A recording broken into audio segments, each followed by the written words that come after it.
Hello and welcome my YouTube community.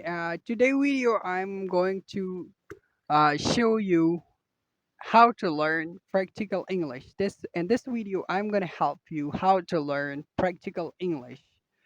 Okay, now I'm unusual today in this video. I'm going to show you some sort of beautiful locations and different type of vocabulary in this video. So stick with me till the end and request you to subscribe and leave a beautiful comment.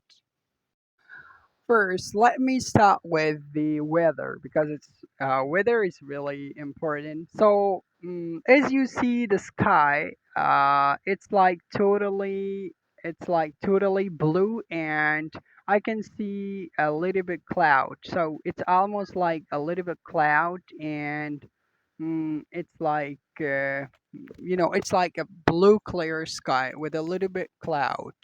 And let's talk about the sun is almost set. As you can see, uh, it's like evening time. It's like evening time, yeah. And the sun is almost set, and um, here it's a hot summer, but it's evening, and I am at the bank of a river, so it feels pretty good, and the weather is super duper great. Yeah.